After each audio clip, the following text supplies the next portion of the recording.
This week I went on a walk from Hohenstuhl to my job, to my office, down in close to T-Centralen in the center of Stockholm, and I have some clips from that walk that I took from Hohenstuhl for you.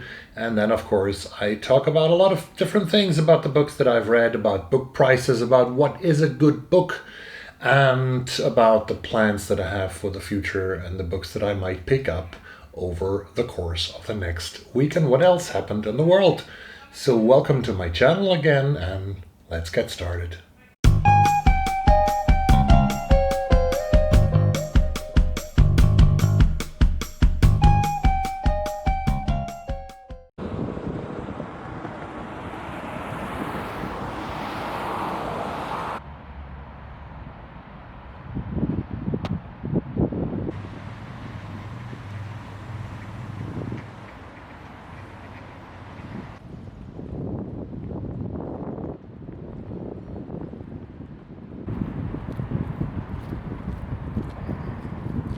So I'm still walking, and I'm walking here along the shore of a street, street.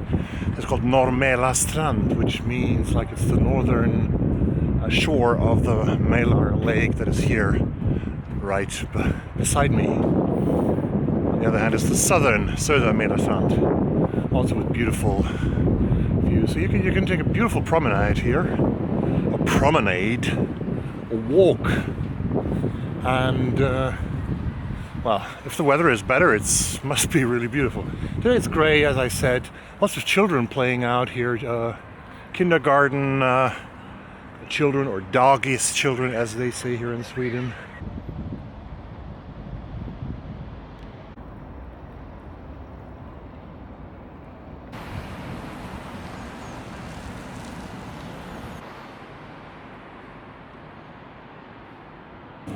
I'm inside the area of Stadshuset here in Stockholm, which is the city house, and I'm going to show you the tower that is right over there.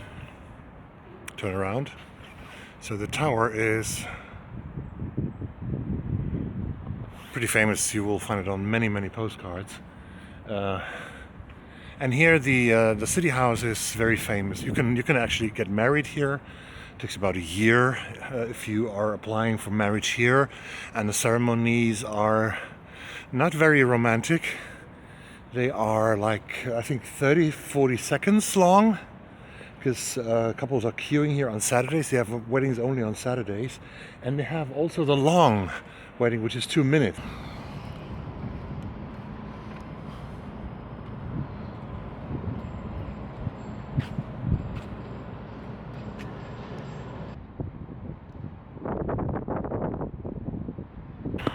So actually right in the middle of town here, and behind me you can see the old town of Stockholm.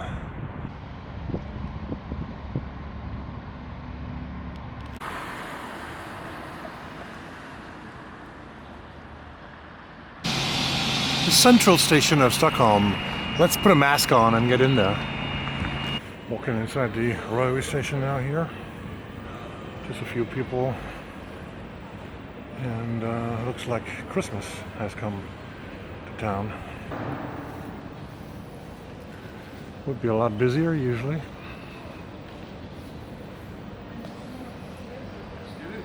But after you've seen a little bit of Stockholm here in the wind, there's a lot of wind, and I have to solve that for the future when I make videos outside, that if it's that windy I had to reduce the noise, because it was like a hurricane almost. The weather is not good here in Stockholm in this November. November is always a month that is very gray and cold, but there's no snow yet.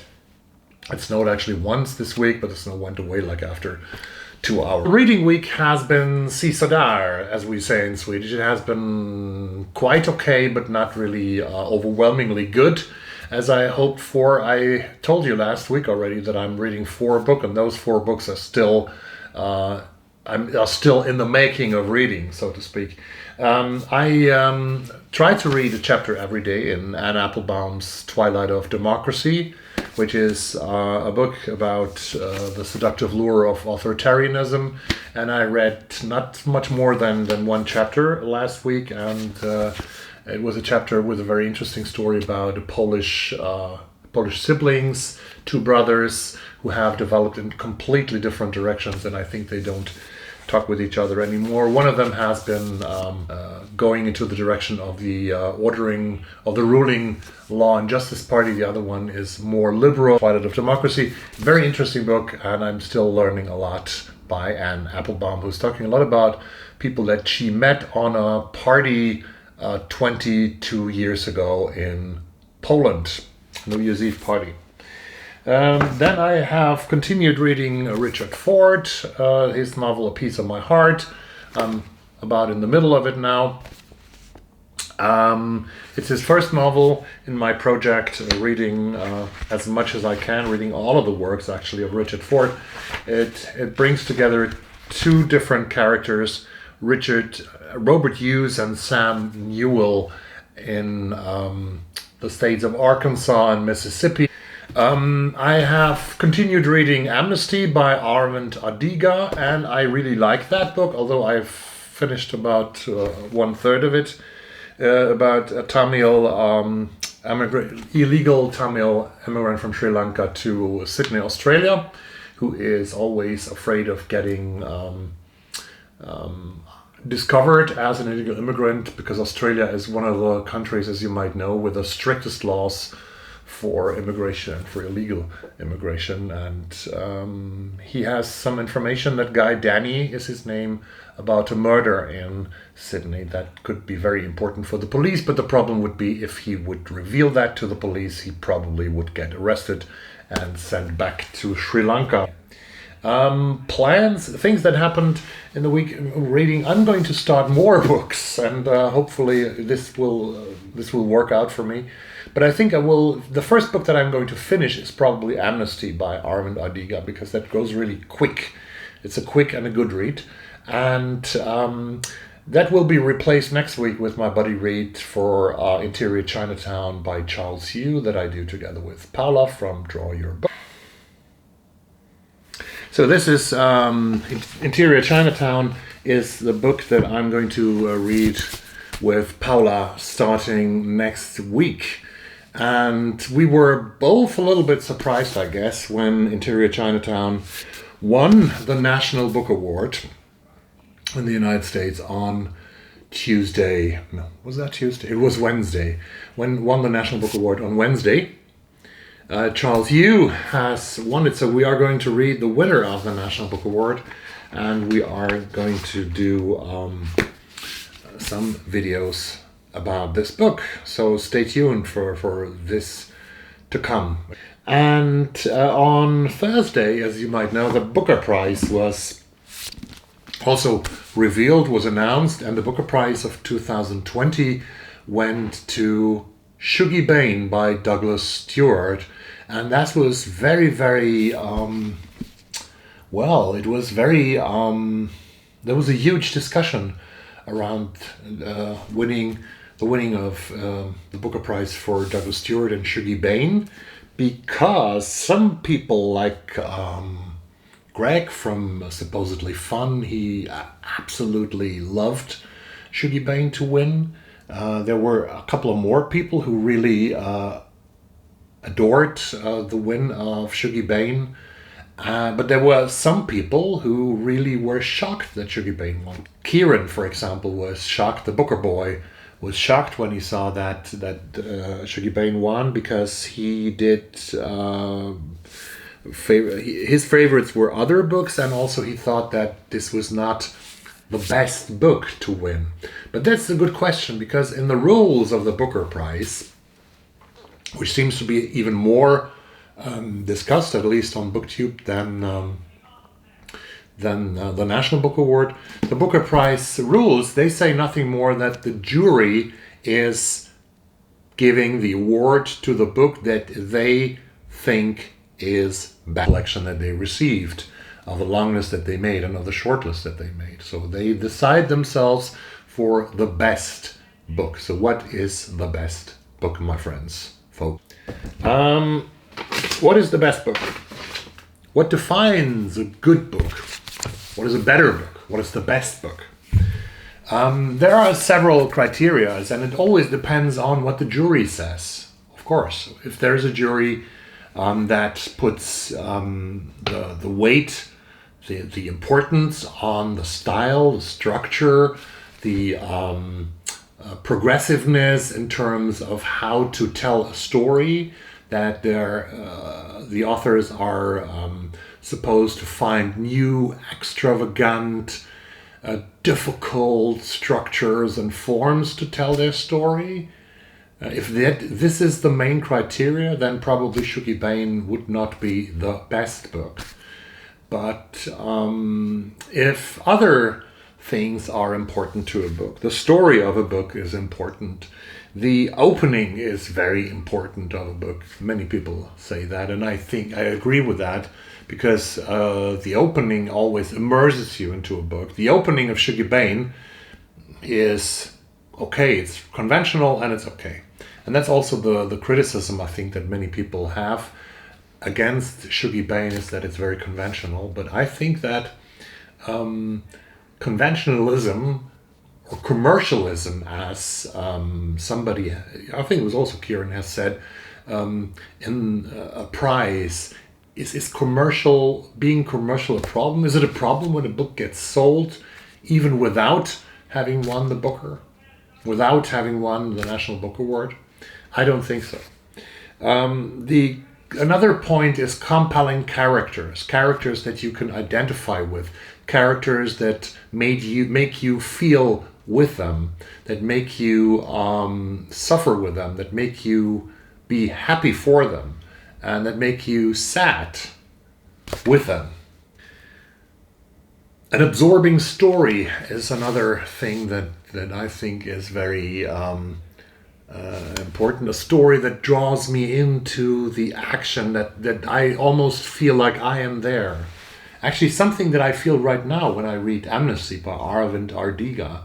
I'm more absorbed into that story of that illegal immigrant, although I was never in that situation. I cannot imagine the situation of an illegal immigrant, but Aravind Adiga does this so good in his book that I actually am more connected to his character, Danny, than I'm connected to the characters that Richard Ford has in his first novel. I'm watching those characters more from a bird's perspective. I'm looking down to them, but I'm not drawn into the story in the same way that I can really identify with the characters.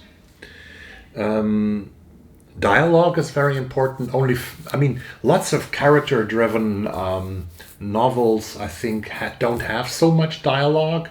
But when they do have dialogue, it's very important to have it as authentic and fluent and realistic as possible, connected to the characters that are being portrayed in a piece of literature. A unique style is always good. Good language, I think, is an absolute criteria for a good book, for being a good book, a better book, or a best book. But I think that you can discuss for hours and hours. For some people, it's always the revolutionary aspect, that if you get to new forms, if you bring the novel to a new level, to another new level after 300 years, after around 300 years of having novels in literature history, then you are worthy a prize, an award. And you always have to look for those books that are revolutionary and progressive, and that try to enhance the form, try to go on new directions that nobody else has ever gone into. But I don't agree with that point. Those kinds of books can always be a little bit it's very difficult to unite the form with the compelling characters and the dialogues and the things that are important to me. So I would agree that Girl, Woman, Other has a unique form, and also great compelling characters and an absorbing story and a great start. But that was a book, I think, that is that you will find every 5 years or so. So this is very interesting that this discussion is very interesting, and I think we should have it. But on the short list of the Booker Prize or on the National Book Award, I would say that all of the books which are there deserve actually to win the award. And this award is like, I mean, don't forget that awards are not there to have a student and to praise that student and to give him a clap on the, or her a clap on the shoulder. Awards are, in the end, awards are there to help market, to help do the marketing for books, to help books surface in the wide range of publications that we have each and every year. They help us identify titles, because the juries of a good award, good was a good award, another question, the juries are helping us to find the golden nuggets among the hundreds and thousands of books that are published each and every year. And some of them we find by ourselves, and some of the nuggets are found by booktubers and are not nominated for awards. But make no mistake, I mean, awards are a way to for marketing. They are not only for marketing of literature, but also marketing of the organizations or the universities or the libraries that give those awards to literature. So it's a part of a show. It's a showcase, more or less. Like it's a showcase when you have the when FIFA or UEFA give awards to the best football, aka soccer players in the world, or when the great movie awards are given to in Cannes, in Venice, or in Hollywood. It's always a point of discussion: what is best, what is better, and it's a little bit like figure skating. We have the judges that give you 5.5, 5.6, and the highest mark is of course 6.0 for the ultimate beauty and perfection of a performance in figure skating. So I think the question, what is a good book, is a question that could be a great discussion here on BookTube. Definitely. So that was about everything that I had to say for today. Next video is already uploaded to YouTube on Tuesday, which is Tag Tuesday. I will have a video coming with the anti-TBR tag that I saw 1 week ago from Steve Donahue. If you are a returning subscriber, I thank you so much for dropping by again. If you are new to this channel and see this video by chance, or however you are ending up clicking on this video, I would love if you like this and if you subscribe to my channel to make me grow a little bit more, to give me more possibilities to enhance the content that I'm doing, and you get notified with every new video that I make. Thank you very much. Keep wearing masks and keep doing social distancing from each other. It's really boring, but we have to do it. The numbers are rising in Sweden all the time. Nothing helps here. The recommendations are, some people take the recommendations very seriously. Some other people just give on for them. I'm sorry, but that's the case. Have a good week, and I'll see you soon.